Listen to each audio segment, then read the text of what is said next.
Mumbai trans harbour link, जिसको अब अटल सेतु के नाम से जाना जाता है, ये ब्रिज एक इंजीनियरिंग मार्वल है। आज तक इंडिया ने ऐसा कोई भी स्ट्रक्चर नहीं बनाया था। इस ब्रिज से मुंबई मेट्रोपॉलिटन रीजन को क्या क्या फायदे होंगे, इसके ऊपर अगर बात करें तो एक अलग सी वीडियो बन सकती है। बट इस ब्रिज की एक ऐसी खास बात है जिसके बारे में जानना बहुत जरूरी है, वो है इसको बिल्ड करने का टाइम। और ये टाइम ही इंडिया की सबसे बड़ी प्रॉब्लम है, जिसके बारे में इस वीडियो में बात होगी। ये ब्रिज रिकॉर्ड 5 साल में बन के रेडी हो गया। और हाँ, हमें ये भी नहीं भूलना चाहिए, इस बीच इसके काम को 8 मंथ के लिए रोक दिया गया था ड्यू टू कोविड पेंडेमिक। और ये सब पॉसिबल नहीं हो पाता बिना जापान के। अब ऐसा मैं क्यों बोल रहा हूँ, ये चीज आपको वीडियो के एंड में पता चलेगी। बट ये ब्रिज एक एक्सेप्शन है। हमारे देश में ऐसे बड़े बड़े इंफ्रास्ट्रक्चर प्रोजेक्ट हैं जिनको बिल्ड करते करते कई साल का समय लग जाता है। आज के टाइम स्केल और स्पीड के मामले में हम बहुत पीछे हैं, और इस डिले की वजह से इंडिया की इकोनॉमी को इतना ज्यादा नुकसान उठाना पड़ता है जिसको सुन के आप भी हैरान हो जाओगे। तो आज हम इस प्रॉब्लम को समझने की कोशिश करेंगे और इंडियन गवर्नमेंट के ऐसे प्लान के बारे में बताऊंगा जो इस प्रॉब्लम को बहुत हद तक खत्म कर सकता है। यह है बांद्रा वर्ली सी लिंक। ये ब्रिज 2009 में पब्लिक के लिए ओपन हुआ, लेकिन क्या आपको पता है इसका कंस्ट्रक्शन कब शुरू हुआ था? इस ब्रिज का कंस्ट्रक्शन 2000 में शुरू हुआ था। 5.6 किलोमीटर के इस ब्रिज को बिल्ड करने में 9 साल का समय लग गया। एक बार आप सोच के देखो, 9 साल में कितने ज्यादा चेंजेस आ जाते हैं, और हमने 9 साल में सिर्फ एक ब्रिज को बिल्ड किया। अब मैं ऐसा क्यों बोल रहा हूँ, उसको हम एक एग्जाम्पल से समझ सकते हैं। यह है रोनियांग यांगजी रिवर ब्रिज। इस ब्रिज को बनाना स्टार्ट हुआ था 2000 में, वही सेम टाइम जब बांद्रा वर्ली सी लिंक बनना स्टार्ट हुआ था। लेकिन इस ब्रिज को चाइना ने सिर्फ 5 साल में बिल्ड कर लिया। इसको मुंबई ट्रांस हार्बर लिंक से भी तेज बिल्ड किया चाइना ने। और ये कोई छोटा मोटा ब्रिज नहीं है। इस ब्रिज की लेंथ 35 किलोमीटर की है।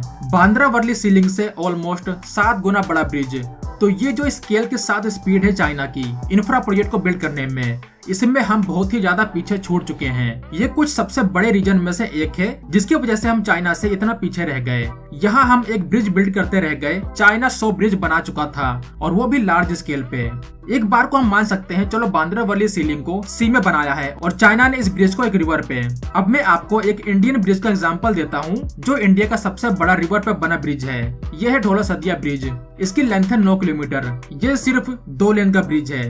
इस ब्रिज का कंस्ट्रक्शन 2011 में स्टार्ट हुआ और 2015 तक इसको बिल्ड करने की डेट दी गई। बट हुआ क्या, ये ब्रिज 2017 में बन के रेडी होता है। यानी ये ब्रिज 6 साल में बन के रेडी हुआ। क्या कहीं से भी ढोला सदिया ब्रिज का कंपैरिजन बनता है चाइना के रोनियांग यांगजी रिवर ब्रिज से स्केल और स्पीड के मामले में? और ये तो सिर्फ मैंने 2 एग्जाम्पल दिए। ऐसे आपको बहुत से एग्जाम्पल मिलेंगे जहाँ पे कई साल लग जाते हैं इस उम्मीद में कि अब ये प्रोजेक्ट ओपन होगा और इसका बेनिफिट लोग उठा पाएंगे। इंडिया में किसी भी इंफ्रा प्रोजेक्ट की डेडलाइन को आगे बढ़ाना बहुत कॉमन है। आपने बहुत रेयरली सुना होगा कि ये बड़ा प्रोजेक्ट अपने समय से पहले बना है या फिर किसी रिकॉर्ड टाइम में बन के रेडी हुआ। मैं आपको एक और इंडिया के मेगा प्रोजेक्ट के बारे में बताना चाहूंगा। यह है $multi-billion का हाई स्पीड रेल नेटवर्क, जिसका पहला रोड मुंबई से अहमदाबाद के बीच बिल्ड किया जा रहा है। इसका फाउंडेशन स्टोन 2017 में रखा गया by Indian prime minister Modi ji और उस टाइम के Japanese prime minister Shinzo Abe के द्वारा। ये एक बड़ा इवेंट था और इसको पूरे देश भर के लोगों ने देखा। इसके ऊपर बातें की, डिबेट्स भी हुए। उस टाइम बोला गया कि ये प्रोजेक्ट 2022 के एंड या फिर 2023 में बन के रेडी हो जाएगा। इंडिया का पास्ट में रिकॉर्ड देखते हुए किसी ने भी इस बात पे सवाल नहीं उठाया कि ये कैसे पॉसिबल होगा। जो होता आ रहा था इंडियन इंफ्रा प्रोजेक्ट के साथ, वही इस प्रोजेक्ट के साथ भी हुआ। 2022-23 कंप्लीट होने की डेट थी, लेकिन इसका सिविल वर्क ही 2021 में स्टार्ट हुआ। इसके बाद इसकी डेडलाइन को आगे बढ़ाया गया और अब कहा जा रहा है इसके काम को 2027-28 तक कंप्लीट कर लिया जाएगा। क्या यह फाइनल डेट होगी, इस पे भी कोई 100% श्योर होकर नहीं बोल सकता। प्रोजेक्ट के प्लानर्स को पता था कि क्या क्या दिक्कतें आ सकती हैं, फिर भी इंडियन गवर्नमेंट इतना कॉन्फिडेंस थी कि यह प्रोजेक्ट 2022-23 में ही कंप्लीट हो जाएगा। 2017 में फाउंडेशन स्टोन और 2027 में इस कॉरिडोर की कंप्लीट होने की डेट। यह 10 साल का टाइम है। यह 10 साल सिर्फ और सिर्फ 508 किलोमीटर के रोड को बिल्ड करने का टाइम है। तो सोचो, आगे इससे भी बड़े बड़े रोड्स हैं ऑल ओवर इंडिया में। उन सबको बिल्ड करते करते शायद 2070 आ जाए या फिर उससे आगे। इस मामले में भी स्केल और स्पीड क्या होती है, उसका एक प्राइम एग्जांपल है चाइना। मैं चाइना का एग्जांपल इसलिए देता हूँ क्योंकि असली राइवल हमारा चाइना है, न कि पाकिस्तान। चाइना ने 2008 तक सिर्फ 672 किलोमीटर के लेंथ को बिल्ड किया था। 2009 में ये लेंथ 2699 किलोमीटर की हो गई। 2010 में ये 5133 किलोमीटर की हो गई। ये लेंथ बढ़ते बढ़ते 2016 तक 22,980 किलोमीटर की हो गई। यहाँ हम 10 साल में सिर्फ 508 किलोमीटर के रोड को बिल्ड कर रहे हैं। वहीं चाइना ने सिर्फ 10 साल के अंडर 22,980 किलोमीटर के रोड को बिल्ड कर लिया। जो लोग सोचते होंगे कि चाइना कैसे इंडिया से इतना आगे निकल गया, ये एग्जाम्पल उनके सवालों का जवाब है। इवन आज भी हम उस स्केल और स्पीड को मैच नहीं कर पा रहे हैं। वैसे चाइना ने कैसे इतने बड़े हाई स्पीड रेल नेटवर्क को बिल्ड किया, उसके ऊपर मैंने एक डिटेल वीडियो बनाई है जिसका लिंक डिस्क्रिप्शन में दे दूंगा। ये तो देख लिया आपने कि इंडिया के इंफ्रास्ट्रक्चर प्रोजेक्ट कितने डिले होते हैं, लेकिन ये बहुत कम लोगों को पता होगा कि इसकी वजह से इंडिया की इकोनॉमी को कितना ज्यादा नुकसान उठाना पड़ता है। और ये कोई छोटा मोटा नुकसान नहीं है। इंडियन गवर्नमेंट की MoSPI ने एक रिपोर्ट पब्लिश की। इस रिपोर्ट में यह पाया गया कि भारत के 431 इंफ्रा प्रोजेक्ट को कोस्ट ओवररन का सामना करना पड़ रहा है। इस कोस्ट ओवररन की वजह से इंडिया को 4,82,000 करोड़ रुपए का नुकसान उठाना पड़ेगा। ये इतनी बड़ी रकम है जितने में मुंबई अहमदाबाद के बीच 3 बार बुलेट ट्रेन रूट को बिल्ड किया जा सकता है और दिल्ली मुंबई एक्सप्रेसवे को 4 बार बनाया जा सकता है। तो आप खुद देख सकते हैं ये कोई छोटा मोटा नुकसान नहीं है, ये एक बहुत ही बड़ा बोझ है इंडिया के ऊपर। इस रिपोर्ट में 1820 प्रोजेक्ट को मॉनिटर किया गया। इसमें से 848 प्रोजेक्ट्स ऐसे हैं जिनको डिले का सामना करना पड़ रहा है और ये delay on an average 36 month का है। यहाँ इस रिपोर्ट में इन सभी प्रोजेक्ट के डिले होने का कारण भी बताया गया। सबसे पहला और बड़ा रीजन है लैंड एक्विजिशन में देरी। ये इंडिया की सबसे बड़ी प्रॉब्लम है। ये प्रोसेस इंडिया में आज भी बहुत ही ज्यादा कॉम्प्लेक्स है।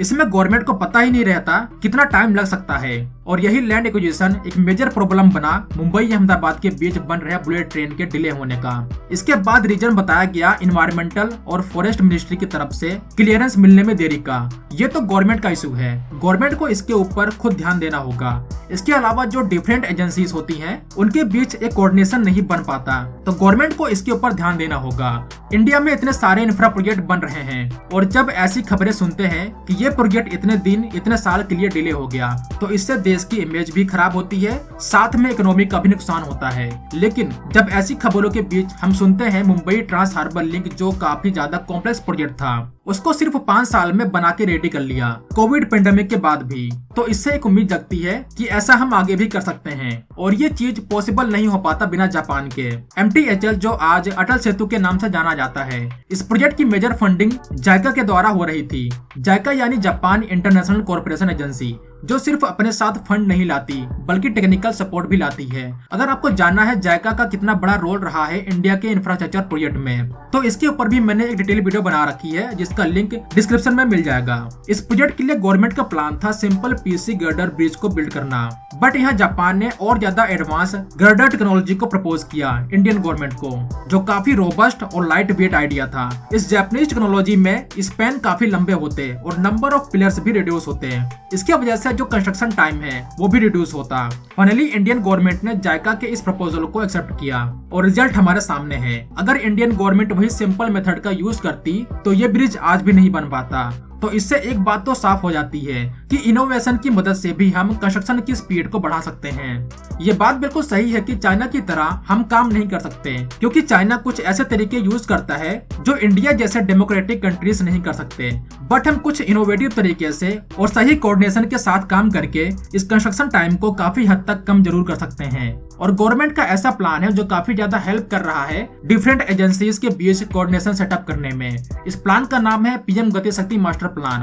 गति शक्ति मास्टर प्लान कोई इंफ्रा प्रोजेक्ट नहीं है, ये एक्चुअल में एक अम्ब्रेला की तरह काम करेगा जितने भी इंडिया में इंफ्रा प्रोजेक्ट बिल्ड हो रहे हैं। एक प्रोजेक्ट को बिल्ड करने के लिए बहुत से अप्रूवल चाहिए होते हैं और हर एक काम के लिए अलग अलग एजेंसीज बनाई गई हैं। पहले इन सभी एजेंसीज और डिपार्टमेंट के बीच कोई कोऑर्डिनेशन नहीं था। गति शक्ति ने डिफरेंट मिनिस्ट्रीज को एजेंसीज को आपस में सिंक्रोनाइज कर दिया है। इसी कोऑर्डिनेशन की वजह से प्रोजेक्ट को आगे बढ़ाने में देरी नहीं होगी और प्रोजेक्ट को काफी तेजी के साथ इम्प्लीमेंट किया जा सकता है। तो गवर्नमेंट का यह प्लान काफी हद तक इस प्रॉब्लम को सॉल्व जरूर करने वाला है। लेकिन सबसे बड़ी प्रॉब्लम है लैंड एक्विजिशन की। इसके ऊपर गवर्नमेंट को कोई इनोवेटिव तरीका निकालना होगा। अगर इंडिया इसमें कोई इनोवेटिव तरीका निकाल लेता है तो इंडिया चाइना की स्पीड की बराबरी तो नहीं, लेकिन उससे क्लोज जरूर पहुंच सकता है। तो इस वीडियो में बस इतना ही था। अगर आपको ये वीडियो इन्फॉर्मेटिव लगी हो तो वीडियो को लाइक करना और शेयर करना। मिलते हैं एक नई वीडियो के साथ, तब तक के लिए जय हिंद दोस्तों।